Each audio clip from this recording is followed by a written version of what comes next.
শনির ঢাইয়া চলছে কর্কট রাশিতে। শনিদেব ঢাইয়ার ফল দেবে না বিপরীত রাজযোগের ফল দেবে মে মাসেতে কর্কট রাশির জাতক জাতিকারা। চন্দ্র রাশি অনুযায়ী কোন কোন বিষয়তে শুভ ফল বা পরিবর্তন লক্ষ্য করতে চলেছে মে মাসেতে, এই ভিডিওতে আমরা জেনে নেব যে কর্কট রাশির জাতক জাতিকাদের মে মাসেতে স্বাস্থ্য, শিক্ষা, প্রেম সম্পর্ক, বিবাহিত সম্পর্ক, ভাগ্য, কেরিয়ার, অর্থ ও ব্যবসা ঠিক কেমন থাকবে। যেমন আমরা গ্রহের গোচর অবস্থান অনুযায়ী জেনে নেবো যে কিরকম থাকবে, সেই সকল বিষয়গুলোতেও জানবো। এবং তেমনই কিন্তু আমরা জানবো যে নক্ষত্রগত দিক থেকেও কিন্তু কোন কোন বিশেষ সফলতা পেতে চলেছে কর্কট রাশির জাতক জাতিকারা।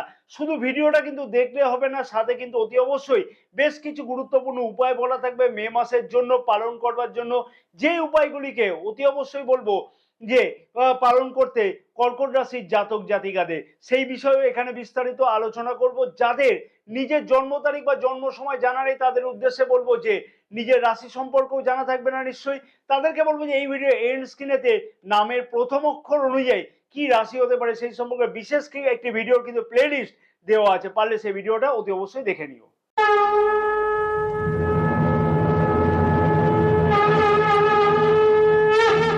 নমস্কার প্রিয় দর্শক বন্ধুগণ, আমি শ্রী পরাশর তোমাদের সকলকে জানাই সাদর অভ্যর্থনা তোমাদের এই প্রিয় চ্যানেল দ্য ডাইরেকশন অফ ডেস্টিনিতে। আশা করছি প্রিয় দর্শক বন্ধুগণ সকলে তোমরা বেশ ভালোই আছো। ভিডিও শুরুর পূর্বে ছোট্ট একটি অনুরোধ আমি প্রিয় দর্শক বন্ধুগণের কাছে করব, যাদের এই চ্যানেলটা এখনো পর্যন্ত সাবস্ক্রাইব করেনি তাদেরকে অনুরোধ করবো যে চ্যানেলটাকে সাবস্ক্রাইব করে নেওয়ার জন্য, কারণ এখনো পর্যন্ত 83% প্রিয় দর্শক বন্ধুগণ চ্যানেলটাকে সাবস্ক্রাইব করতে ভুলে যাচ্ছে, ভিডিও অথচ দেখে যাচ্ছে তারা। তাদেরকে বলো চ্যানেলটাকে সাবস্ক্রাইব করে নেওয়ার জন্য, পাশে থাকা বেল আইকনটিকে প্রেস করে অল নোটিফিকেশনে সেট করে রাখবার জন্য। ফেসবুক পেজে যারা এই ভিডিওটা দেখছে তাদেরকে অনুরোধ করব যে পেজটাকে ফলো করে রাখবার জন্য। এইরকম ধরনের গুরুত্বপূর্ণ ভিডিও কিন্তু প্রতিদিন আপলোড করা হয়ে থাকে সন্ধ্যা 6টার সময়। দৈনিক রাশিফল সম্পর্কে যারা জানতে আগ্রহী তাদেরকে বলবো যে এই ভিডিও ডেসক্রিপশন বক্সেতে টেলিগ্রাম চ্যানেলের লিঙ্ক দেওয়া আছে, যে টেলিগ্রাম চ্যানেলেতে জয়েন করে কিন্তু অতি অবশ্যই সম্পূর্ণ বিনামূল্যে প্রতিদিনকার রাশিফল সম্পর্কে জানতে পারবে। গ্রহের গোচর অবস্থান অতি অবশ্যই কিন্তু আগে থেকে জানা উচিত, তাহলে কিন্তু কারো কাছে কোনোদিনও ঠকতে হবে না। চন্দ্র রাশি অনুযায়ী নবগ্রহের গোচর অবস্থান মে মাসের প্রথম দিকে থাকবে ঠিক এই প্রকারে। রাহু, মঙ্গল এবং বুধ গ্রহ রাশির নবম ভাবেতে গোচর অবস্থান করবে। রবি এবং শুক্রদেব রাশির দশম ভাবেতে, দেবগুরু বৃহস্পতি রাশির একাদশ ভাবেতে গোচর অবস্থান করছে। কেতু গ্রহ রাশির তৃতীয় ভাবেতে গোচর অবস্থান করছে। শনি গ্রহ রাশির অষ্টম ভাবেতে গোচর অবস্থান করছে। যে সকল গ্রহগুলি তাদের গোচর অবস্থান পরিবর্তন করতে চলেছে মে মাসেতে সেগুলি হচ্ছে 10ই মে বুধ গ্রহ মীন রাশি থেকে মেষ রাশিতে প্রবেশ করবে। 19শে মে শুক্র গ্রহ মেষ রাশি থেকে বৃষ রাশিতে প্রবেশ করছে এবং 14ই মে রবি গ্রহ মেষ রাশি থেকে বৃষ রাশিতে প্রবেশ করছে। প্রথমে দেখবো যে স্বাস্থ্য কিরকম থাকবে কর্কট রাশির জাতক জাতিকাদের মে মাসেতে। রাশির প্রথম ভাব থেকেই কিন্তু আমরা স্বাস্থ্যের বিচার করে থাকি এবং রাশির প্রথম ভাবের অধিপতি চন্দ্র গ্রহ, যা কিনা প্রতি 100 দিন অন্তর অন্তর কিন্তু গোচর অবস্থান পরিবর্তন করতে থাকে। স্বাস্থ্য সম্পর্কে কোনো গুরুত্বপূর্ণ চিন্তার কারণ কিন্তু চন্দ্র রাশি অনুযায়ী কর্কট রাশির জাতক জাতিকাদের মধ্যে লক্ষ্য করা যাচ্ছে না মে মাসেতে। কারণ কি, মনে রাখতে হবে যে রাশির পঞ্চম ভাবেতে দেবগুরু বৃহস্পতির অমৃত গোচর দৃষ্টি আছে। পঞ্চম ভাব থেকে আমরা পেট সংক্রান্ত ব্যাপারকে বিচার করে থাকি। দ্বিতীয় ভাবের অধিপতি রবিদেব উচ্চস্থ অবস্থাতে গোচর অবস্থান করছে মে মাসের 14 তারিখ পর্যন্ত। শুধুমাত্র যে তারিখগুলিকে আমি এখানে উল্লেখ করব সেই তারিখগুলিতে কিন্তু ইমিউনিটি নিয়ে সামান্য কিছু সমস্যা অথবা গভীর কোনো চিন্তা ভাবনা করতে লক্ষ্য করা যাবে। তাই সেই সময়তে অথবা সেই সময়তে কিন্তু কোনো গুরুত্বপূর্ণ বড় সিদ্ধান্ত নেওয়ার আগে কিন্তু কিছু বেগ পেতে লক্ষ্য করা যেতে পারে। সেই সময়তে কিন্তু বিশেষ কিছু সিদ্ধান্ত নেওয়ার আগে একাধিক চিন্তা ভাবনা করা উচিত। 10ই মে থেকে 12ই মে পর্যন্ত এবং 29শে মে থেকে 31শে মে পর্যন্ত, অতএব এই তারিখগুলোতে স্বাস্থ্য সম্পর্কে চিন্তা, ইমিউনিটি সম্পর্কে বিশেষ কিছু প্রশ্ন থাকবে। নক্ষত্রগত দিক থেকে বলবো যে পুনর্বসু নক্ষত্রের জাতক জাতিকাদের উদ্দেশ্যে বলবো যে শরীর স্বাস্থ্য নিয়ে বিশেষ কোনো চিন্তার কারণ কিন্তু লক্ষ্য করা যাচ্ছে না মে মাসেতে। এবং পুষ্যা নক্ষত্রের জাতক জাতিকাদের উদ্দেশ্যে বলবো যে সামান্য কিছু দৌড়ঝাঁপ সব কাজে বৃদ্ধি পাওয়ার জন্য কিন্তু শারীরিক সমস্যা, মাঝে মধ্যেই একটু ক্লান্তি লক্ষ্য করা যেতে পারে। শারীরিক সমস্যা এই কারণে বৃদ্ধি পাবে, আর কিছুর জন্য নয়। অশ্লেষা নক্ষত্রের জাতক জাতিকাদের উদ্দেশ্যে বলবো স্কিন রিলেটেড কোনো সমস্যা কিন্তু মে মাসের 9 তারিখ পর্যন্ত দেখা যেতে পারে। ছোটখাটো চিন্তা কিন্তু মনের মধ্যে লক্ষ্য করা যাবে, সেই বিষয়তে কিন্তু বিশেষ কিছু খেয়াল রেখে অতি অবশ্যই 9 তারিখ অবধি চলা উচিত হবে। শিক্ষার্থীদের শিক্ষা জীবনটি কেমন কাটতে চলেছে মে মাসেতে। রাশির পঞ্চম ভাব থেকেই কিন্তু আমরা শিক্ষা জীবনকে বিচার করে থাকি। রাশির পঞ্চম ভাবের অধিপতি মঙ্গল গ্রহ রাশির নবম ভাবেতে মিত্র রাশিতে গোচর অবস্থান করছে। মঙ্গল গ্রহের সাথে রাহু এবং বুধ গ্রহ গোচর অবস্থান করছে। আবার পঞ্চম ভাবেতে দেবগুরু বৃহস্পতি এবং শনিদেবেরও কিন্তু গোচর দৃষ্টি থাকছে সারাটি মাস। মনের মধ্যে কিন্তু বেশ কিছু বিশৃঙ্খলা চলতে লক্ষ্য করা যাচ্ছে কর্কট রাশির জাতক জাতিকাদের মে মাসে, অর্থাৎ কি করব না এইরকম একটা মনের মধ্যে কিন্তু অনেক ক্ষেত্রে প্রশ্ন ঘোরাফেরা করবে। কর্কট রাশির জাতক জাতিকাদের মে মাসে সঠিক গোলটাকে কিন্তু নিজেকেই খুঁজে বার করতে হবে, তাহলে কিন্তু অতি অবশ্যই বেশ কিছু শুভ ফল প্রাপ্তি করতে লক্ষ্য করা সম্ভব। কারণ কি, মনে রাখতে হবে যে মঙ্গল গ্রহ উত্তরা ভাদ্রপদ নক্ষত্রে গোচর অবস্থান করছে, যা কিনা শনির নক্ষত্রে। তবে মে মাসে 15 তারিখ থেকে কিন্তু অনেকটাই বেশ কিছু পরিবর্তন লক্ষ্য করতে পারবে কর্কট রাশির জাতক জাতিকারা, অর্থাৎ শিক্ষার্থীরা। রিসার্চ বা ডিপ নলেজ সংক্রান্ত ব্যাপারেতে কিন্তু বেশ কিছু অগ্রগতি লক্ষ্য করা সম্ভব হবে, যদি কিনা নিজে সঠিকভাবে প্রচেষ্টা করা যায়। নিজের চেষ্টা থাকতে হবে অতি অবশ্যই। তাই আলটিমেট গোল কিন্তু অতি অবশ্যই নিজেকেই খুঁজে বার করতে হবে, নিজ প্রচেষ্টাতেই খুঁজে বার করতে হবে। কর্কট রাশির সকল জাতক জাতিকাদের উদ্দেশ্যে বলবো যে কোনো যারা কোনো স্পেশালাইজেশন করতে চাইছে অথবা রিসার্চ সংক্রান্ত ব্যাপারেতে কোনো রিসার্চ করতে চাইছে তাদের ক্ষেত্রে কিন্তু বেশ কিছু সুযোগ অতি অবশ্যই লক্ষ্য করা যাবে সঠিকভাবে উদ্যোগ এবং প্রচেষ্টা নেওয়ার ফলেতে।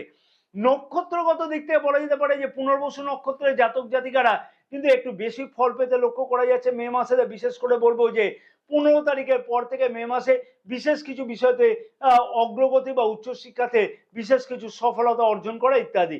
পুষ্যা নক্ষত্রের জাতক জাতিকাদের উদ্দেশ্যে বলবো যে রিসার্চ সংক্রান্ত কাজে যুক্ত হতে চাইলে সেই সকল শিক্ষার্থীদের ক্ষেত্রে গুরুত্বপূর্ণ সুযোগ কিন্তু আসতে লক্ষ্য করা সম্ভব। অশ্লেষা নক্ষত্রের জাতক জাতিকাদের উদ্দেশ্যে বলবো যে মে মাসের 10 তারিখ থেকে কিন্তু বা 10 তারিখের পর থেকে কিন্তু বলবো যে বিশেষ কিছু সুযোগ সুবিধা আসতে লক্ষ্য করা যাবে। প্রেম সম্পর্কটি কেমন কাটবে মে মাসেতে? রাশির পঞ্চম ভাব থেকেই কিন্তু আমরা প্রেম সম্পর্ককে বিচার করে থাকি এবং রাশির পঞ্চম ভাবের অধিপতি মঙ্গল গ্রহ কিন্তু রাশির নবম ভাবেতে গোচর অবস্থান করছে রাহু গ্রহের সাথে। আর পঞ্চম ভাবেতে দেবগুরু বৃহস্পতি এবং শনিদেবেরও গোচর দৃষ্টি আছে। প্রথম কথাই, বেশ কিছু ভুল ধারণার জন্য অনেক ক্ষেত্রেতে কিন্তু নিজেদের মধ্যে সমস্যা লক্ষ্য করা যেতে পারে বা এই সম্পর্কে সমস্যা কিন্তু বৃদ্ধি হতে লক্ষ্য করা যাচ্ছে। তোমার পার্টনারের কোনো কারণেতে কিন্তু জেদ অকারণেতে বৃদ্ধি পেতে লক্ষ্য করা যাবে। সম্পর্কের মধ্যে কিন্তু বেশ কিছু অসুবিধা লক্ষ্য করা যেতে পারে এবং তৃতীয় কোনো ব্যক্তির প্রবেশের ফলে কিন্তু সম্পর্কের মধ্যে বেশ কিছু অসুবিধা লক্ষ্য করা যেতে পারে। তবে একটা কথাই বলা যেতে পারে যে দেবগুরু বৃহস্পতি গোচর দৃষ্টি যেহেতু রাশির পঞ্চম ভাবেতে থাকবে এবং প্রেম সম্পর্কের মধ্যে যতই তোমাদের মধ্যে অশান্তি হোক না কেন, যতই তোমাদের অসুবিধা হোক না কেন, সেই প্রেম সম্পর্কে কিন্তু আবার কিন্তু পুনর্মিলন হতে লক্ষ্য করা যাবে। নক্ষত্রগত দিক থেকে বলা যেতে পারে যে পুনর্বসু নক্ষত্রের জাতক জাতিকারা কিন্তু প্রেম সম্পর্কের মধ্যে যথেষ্ট কিছু উন্নতি লক্ষ্য করতে পারবে। পুষ্যা নক্ষত্রের জাতক জাতিকাদের উদ্দেশ্যে বলবো যে মে মাসে 15 তারিখ পর্যন্ত প্রেম সম্পর্কের মধ্যে বিশেষ কিছু খেয়াল রেখে চলাটা উচিত হবে। অশ্লেষা নক্ষত্রের জাতক জাতিকাদের উদ্দেশ্যে বলবো প্রেম সম্পর্কের মধ্যে 10ই মে পর্যন্ত কিন্তু বিশেষ কিছু খেয়াল রেখে চলাটা অতি অবশ্যই উচিত হবে। বিবাহিত সম্পর্কটি কেমন কাটতে চলেছে মে মাসেতে? রাশির সপ্তম ভাব থেকেই আমরা বিবাহিত সম্পর্ককে বিচার করে দেখি এবং রাশির সপ্তম ভাবের অধিপতি শনি গ্রহ কিন্তু রাশির অষ্টম ভাবেতে গোচর অবস্থান করছে। শনিদেব কিন্তু ঢাইয়া তৈরি করছে, তেমনি কিন্তু আবার বিপরীত রাজযোগ তৈরি করছে। কি রকম ফল পেতে লক্ষ্য করা যাবে? সপ্তম ভাবেতে দেবগুরু বৃহস্পতির গোচর দৃষ্টি আছে মে মাসেতে, যদিও মকর রাশিকে কিন্তু দেবগুরু বৃহস্পতির নিচ রাশি হিসেবে বিচার করা হয়ে থাকে। দেবগুরু বৃহস্পতি হলো ভাগ্যের যেমন কারক গ্রহ, তেমনি কিন্তু স্ত্রীদের স্বামীরও কারক গ্রহ। আবার শনির ঢাইয়া চলছে। প্রথম কথাই বলবো যে প্রিয় দর্শক বন্ধুগণকে, জন্মকুণ্ডলিতে শনিদেবের অবস্থান কিন্তু বিবাহিত সম্পর্কের ওপরে অনেকটাই ডিপেন্ড করবে, মানে বিবাহিত সম্পর্ক কতটা ভালো থাকবে না থাকবে। কিন্তু চন্দ্র রাশি অনুযায়ী দুর্দান্ত কিন্তু শনিদেবের অবস্থান বলা যেতে পারে। মে মাস থেকে কিন্তু দেবগুরু বৃহস্পতি যেহেতু গোচর দৃষ্টি থাকবে সপ্তম ভাবেতে, তাই বিবাহিত সম্পর্কের মধ্যে কিন্তু বেশ কিছু পরিমাণে উন্নতি লক্ষ্য করা যাবে, আগের তুলনাতে লক্ষ্য করা যাবে, অর্থাৎ এপ্রিল মাসের তুলনাতে। অর্থাৎ পুরনো যে সম্পর্কতে সমস্যা লক্ষ্য করা যাচ্ছিল সেই সমস্যা থেকে মুক্তি পেতে লক্ষ্য করা যাবে অনেকাংশে। এবার কিন্তু দেখতে হবে যে জন্মকুণ্ডলিতে শনিদেবের অবস্থান কিরকম আছে, দশা মহাদশা কি চলছে, সেই সম্পর্কেও কিন্তু দেখে নেওয়া উচিত হবে। আর প্রিয় দর্শক বন্ধুগণের কাছে প্রশ্ন থাকলো যে এপ্রিল মাস পর্যন্ত বিবাহিত সম্পর্কতে কি তোমরা কোনো অবনতি লক্ষ্য করতে পেরেছো? যেমন হচ্ছে তোমার লাইফ পার্টনারের শরীর স্বাস্থ্য নিয়ে কোনো ধরনের চিন্তা, অথবা তোমাদের মধ্যে অযথা কোনো মত পার্থক্য, অতি অবশ্যই কিন্তু কমেন্টস করে জানাতে একদমই ভুলবে না। নক্ষত্রগত দিক থেকে বলবো যে পুনর্বসু নক্ষত্রের জাতক জাতিকাদের বিবাহিত সম্পর্কের মধ্যে কিন্তু যথেষ্ট কিছু উন্নতি লক্ষ্য করা সম্ভব। ফ্যামিলি প্ল্যান করবার জন্য কিন্তু গুরুত্বপূর্ণ কোনো চিন্তা ভাবনা করতেও লক্ষ্য করা যাচ্ছে। পুষ্যা নক্ষত্রের জাতক জাতিকাদের উদ্দেশ্যে বলবো বিবাহিত সম্পর্কের মধ্যে মে মাসেতে বিশেষ কিছু খেয়াল রেখে চলা উচিত হবে। অযথা কিন্তু কোনো তর্ক বিতর্কে না জড়ানোটাই উচিত হবে। অশ্লেষা নক্ষত্রের জাতক জাতিকাদের উদ্দেশ্যে বলবো যে বিবাহিত সম্পর্কের মধ্যে কিছু না কিছু উন্নতি মে মাসের 10 তারিখ থেকে লক্ষ্য করা যেতে পারে। তবে ছোটখাটো মতবিরোধ কিন্তু নিজেদের মধ্যে একটা লক্ষ্য করা যাবে, সেই বিষয়টি কিন্তু অতি অবশ্যই নিজেকে কিন্তু খেয়াল রেখে চলাটা উচিত হবে। ভাগ্য, কেরিয়ার, অর্থ এবং ব্যবসা। রাশির নবম ভাব থেকে আমরা ভাগ্য এবং দশম ভাব থেকে আমরা কেরিয়ারের বিচার করে থাকি। রাশির নবম ভাবের অধিপতি দেবগুরু বৃহস্পতি একাদশ ভাবেতে গোচর অবস্থান করছে এবং নবম ভাবেতে কিন্তু রাহু এবং মঙ্গল গ্রহ ও বুধ গ্রহ গোচর অবস্থান করছে। রাশির দশম ভাবের অধিপতি কিন্তু মঙ্গল গ্রহ রাশির নবম ভাবেতে গোচর অবস্থান করছে। ভাগ্য ক্ষেত্রেতে কিন্তু বেশ কিছু সুবিধা প্রাপ্তি আগের তুলনাতে অর্থাৎ এপ্রিল মাসের তুলনাতে যথেষ্ট বেশি লক্ষ্য করা সম্ভব হতে চলেছে কর্কট রাশির জাতক জাতিকাদের। আগে যে সমস্যাগুলি চলছিল এপ্রিল মাস পর্যন্ত, অর্থাৎ অক্টোবর মাস থেকে এপ্রিল মাস পর্যন্ত, যে একাধিক পরিশ্রম করছিলে, দৌড়ঝাঁপ করছিলে, কিন্তু কোনোভাবেই সফলতা পেতে লক্ষ্য করা যাচ্ছিল না। অর্থাৎ মুখের কাছে এসে কিন্তু অনেক ক্ষেত্রে ভাগ্যের স্বাদ ঠিক মতো পেতে লক্ষ্য করা যাচ্ছিল না। মানে দৌড়ঝাঁপ অনেক ক্ষেত্রে বৃথা যাচ্ছিল। কাজের প্রচেষ্টা সঠিকভাবে করা হলেও সাহস এবং পরাক্রমের অভাব কিন্তু ঘটতে লক্ষ্য করা যাচ্ছিল। পিতার সাথে সম্পর্কে অবনতি লক্ষ্য করা যাচ্ছিল। ধর্ম সম্পর্কে বিশেষভাবে অনাস্থা আসতে লক্ষ্য করা যাচ্ছিল, কারণ নবম ভাবেতে রাহুর গোচর অবস্থান এবং তৃতীয় ভাবেতে গোচর দৃষ্টি ছিল রাহু গ্রহের, এবং এখনো থাকবে নবম ভাবেতে রাহু গ্রহের গোচর অবস্থান, তৃতীয় ভাবেতে গোচর দৃষ্টি। কিন্তু দেবগুরু বৃহস্পতি ভাগ্যাধিপতি কিন্তু রাশির একাদশ ভাবেতে গোচর অবস্থান করছে, অর্থাৎ লাভস্থানেতে গোচর অবস্থান করছে, তৃতীয় ভাবেতে গোচর দৃষ্টি করছে, যার ফলেতে আগে যে সমস্যাগুলি চলছিল সেই সমস্যা, অর্থাৎ দৌড়ঝাঁপ বৃদ্ধি, অযথা দৌড়ঝাঁপ বৃদ্ধির ফলেতে সফলতা লক্ষ্য করা যাচ্ছিল না, সেই জায়গা থেকে কিন্তু অনেকটা বেশি পরিবর্তন আসছে লক্ষ্য করতে পারা যাবে। তাই ভাগ্য কিন্তু যখন সাথে থাকে তাই শুভ অথবা মাঙ্গলিক কাজ করতে লক্ষ্য করা যেতে পারে। কাজেতে যে বাধাগুলি চলছিল সেই বাধা থেকেও কিন্তু মুক্তি পেতে লক্ষ্য করা সম্ভব। অতি অবশ্যই সঠিক প্রচেষ্টা থাকতে হবে, অতি অবশ্যই উদ্যোগ থাকা দরকার। সঠিকভাবে শেয়ার মার্কেটেতে ইনভেস্টমেন্ট করা অথবা এই ধরনের লগ্নিও কিন্তু বিশেষ কিছু সুফল লক্ষ্য করা যেতে পারে। যদি নক্ষত্রগত দিক থেকে বলা যায় তাহলে বলবো যে পুনর্বসু নক্ষত্রের জাতক জাতিকারা কিন্তু এই মাসে ভাগ্য ক্ষেত্রে বিশেষ কিছু পরিবর্তন লক্ষ্য করতে পারবে। বিশেষ করে বলবো 14ই মে থেকে বিশেষ কিছু গুরুত্বপূর্ণ উল্লেখযোগ্য পরিবর্তন লক্ষ্য করতে পারছে। পুষ্যা নক্ষত্রের জাতক জাতিকাদের উদ্দেশ্যে বলবো যে সঠিকভাবে উদ্যোগ নেওয়া দরকার। সঠিকভাবে উদ্যোগ নিলে কিন্তু এবং প্রচেষ্টা করলে কিন্তু সফলতা পেতে অতি অবশ্যই লক্ষ্য করা সম্ভব। অশ্লেষা নক্ষত্রের জাতক জাতিকাদের উদ্দেশ্যে বলবো খানিকটা কিন্তু চিন্তার কারণ লক্ষ্য করা যাবে। মে মাসেতে বেশ কিছু অসুবিধার পরেতেই কিন্তু কার্যোদ্ধার হতে লক্ষ্য করা সম্ভব হতে চলেছে। কেরিয়ারের দিক থেকে বলবো যে রাশির দশম ভাবেতে কিন্তু রবি গ্রহ উচ্চস্থ অবস্থাতে গোচর অবস্থান করছে মে মাসের 14 তারিখ পর্যন্ত, এবং মঙ্গল গ্রহ রাশির দশম ভাবের অধিপতি নবম ভাবেতে গোচর অবস্থান করছে, রাহু গ্রহের সাথে গোচর অবস্থান করছে। কেরিয়ারের দিক থেকে কিন্তু যথেষ্ট কিছু গুরুত্বপূর্ণ উন্নতি কর্কট রাশির জাতক জাতিকারা অতি অবশ্যই লক্ষ্য করতে পারবে।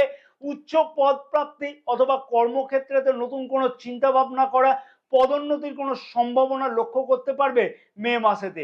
কোনো না কোনো পরিবর্তন অতি অবশ্যই লক্ষ্য করতে পারবে কর্মক্ষেত্রের জায়গাতে। তবে একটা কথা মনে রাখতে হবে যে মাঝে মধ্যেই কিন্তু মনের মধ্যেতে বেশ কিছু কনফিউশন লক্ষ্য করা যাবে, যেটা কিনা রাহু গ্রহের জন্য লক্ষ্য করা যাচ্ছে। তাই যে টিপস গুলোকে আমি এখানে দেবো সেই টিপস গুলোকে কিন্তু অতি অবশ্যই ফলো করাটা উচিত হবে কর্কট রাশির জাতক জাতিকাদের। মনের মধ্যে কিন্তু অনেক ধরনের কোনো ধরনের শঙ্কা না রেখে কিন্তু অতি অবশ্যই সঠিকভাবে প্রচেষ্টা করা উচিত, তাহলে কিন্তু কেরিয়ারেতে যথেষ্ট সফলতা লক্ষ্য করা সম্ভব। কম্পিটিটিভ এক্সামেতে অংশগ্রহণ করতে চাইছে যে সকল জাতক জাতিকা তাদের ক্ষেত্রে কিন্তু সফলতা লক্ষ্য করা সম্ভব হতে চলেছে। সরকারি চাকরিরত জাতক জাতিকাদের উচ্চ পদ প্রাপ্তি, সম্মান প্রাপ্তি ইত্যাদি কিন্তু লক্ষ্য করা যাচ্ছে। বেকার যুবক যুবতীদের উদ্দেশ্যে বলবো যে সঠিকভাবে উদ্যোগ এবং প্রচেষ্টা করাটা উচিত হবে মে মাসেতে। যদি জন্মকুণ্ডলী একান্তই যদি খুব একটা খারাপ না থাকে তাহলে কিন্তু অতি অবশ্যই সফলতা লক্ষ্য করা সম্ভব। দেবগুরু বৃহস্পতির মহা পরিবর্তনের ফলে মে মাস থেকে, যার ফলে কর্কট রাশির জাতক জাতিকাদের বিশেষ কিছু গুরুত্বপূর্ণ সফলতা লক্ষ্য করা সম্ভব হবে। সেই বিষয়ে বিশেষ একটি ভিডিও কিন্তু অলরেডি আপলোড করে দিয়েছি, এই ভিডিওর এন্ড স্ক্রিনেতে দেওয়া আছে সেই ভিডিও। আশা করছি কর্কট রাশির জাতক জাতিকারা সেই ভিডিওটি দেখে নিয়েছো। যদি না দেখা থাকে তাহলে কিন্তু বলবো যে এন্ড স্ক্রিনেতে সেই ভিডিওর লিঙ্ক দেওয়া আছে, সেই ভিডিওটা অতি অবশ্যই দেখে নিও। নক্ষত্রগত দিক থেকে বলবো যে পুনর্বসু নক্ষত্রে এবং অশ্লেষা নক্ষত্রের জাতক জাতিকারা কিন্তু বিশেষ কিছু সুযোগ সুবিধা বেশি লক্ষ্য করতে পারছে কেরিয়ারের দিক থেকে। মে মাসে 15 তারিখ থেকে পুষ্যা নক্ষত্রের জাতক জাতিকারা কিন্তু উদ্দেশ্যে বলবো যে খানিকটা টেনশন থাকতে লক্ষ্য করা যাবে, তবে সঠিকভাবে প্রচেষ্টা করলে সফলতা পাওয়া সম্ভব মে মাসে 15 তারিখের আগে পর্যন্ত। ব্যবসায়ীদের উদ্দেশ্যে বলবো যে ব্যবসার দিকেতে বেশ কিছু উন্নতি লক্ষ্য করা সম্ভব। আগের মাসের তুলনায় অর্থাৎ এপ্রিল মাসের তুলনায় কিন্তু বেশ কিন্তু অগ্রগতি লক্ষ্য করা সম্ভব বা উন্নতি লক্ষ্য করা সম্ভব। শুধু সঠিকভাবে উদ্যোগ নেওয়া দরকার, তাহলে কিন্তু ব্যবসাতে বেশ কিছু সফলতা, এগ্রিমেন্ট সাইন ইত্যাদি কিন্তু হতে লক্ষ্য করা যাবে। ভাগ্যেরও কিন্তু যথেষ্ট সাথ পেতে লক্ষ্য করা যাবে। দৈনিক আয় সম্পর্কে চিন্তিত ছিল যে সকল জাতক জাতিকা, সেই সকল জাতক জাতিকাদের উদ্দেশ্যে বলবো যে দৈনিক আয় কিন্তু বৃদ্ধি হওয়ার প্রবলভাবে সম্ভাবনা লক্ষ্য করা যাচ্ছে মে মাসেতে। অর্থনৈতিক দিক থেকে বলবো যে বেশ কিছু গুরুত্বপূর্ণ পরিবর্তন কিন্তু মে মাসেতে লক্ষ্য করা সম্ভব। মে মাসে 19 তারিখের পর থেকে সেই উন্নতি কিন্তু আরো বেশি পরিমাণে লক্ষ্য করা যাবে যদি সঠিকভাবে যদি প্রচেষ্টা করা যায় বা উদ্যোগ নেওয়া যায়। কি বিশেষ উপায় অবলম্বন করা উচিত হবে মে মাসেতে কর্কট রাশির জাতক জাতিকাদের, তার আগে আমি একটি ছোট্ট অনুরোধ আমি প্রিয় দর্শক বন্ধুগণের কাছে করব। যদি ভিডিওটা তোমাদের কাছে ইনফরমেটিভ লাগে তাহলে কিন্তু একটা লাইক করতে কিন্তু একদমই ভুলবে না। ভিডিওটি ব্যাপক পরিমাণে শেয়ার করবার জন্য অনুরোধ রইল তোমার ভাই বোনেদের কাছে, বন্ধু বান্ধবের কাছে। আবার আমি প্রিয় দর্শক বন্ধুগণের কাছে মনে করে দেবো, যারা দৈনিক রাশিফল সম্পর্কে জানতে আগ্রহী, এই ভিডিও ডেসক্রিপশন বক্সে টেলিগ্রাম চ্যানেলের লিঙ্ক দেওয়া আছে, সেই টেলিগ্রাম চ্যানেলেতে জয়েন করে সম্পূর্ণ বিনামূল্যে কিন্তু দৈনিক রাশিফল সম্পর্কে তোমরা জানতে পারো। চন্দ্রের বীজ মন্ত্র কিন্তু প্রতিদিন 108 বার করে জপ করা উচিত নিয়মিত নির্দিষ্ট সময়তে। ওং শ্রাং শ্রিং শ্রং স চন্দ্রায় নমঃ বিষ্ণু সহস্র নাম প্রতিদিন নির্দিষ্ট সময়তে কিন্তু জপ করা বা পাঠ করা উচিত হবে। অতি অবশ্যই নিয়মিত করো। নিয়মিত কাকপক্ষীকে কিন্তু প্রতিদিন স্নানাদি কমপ্লিট করবার পর কিছু না কিছু খাওয়া, তাতে কিন্তু বিশেষ সুফল তোমরা অতি অবশ্যই লক্ষ্য করতে পারবে। জয় মা তারা। কর্কট রাশির জাতক জাতিকাদের সমস্ত মনোভীষ্ট কামনা যেন পূর্ণ হয়ে থাকে।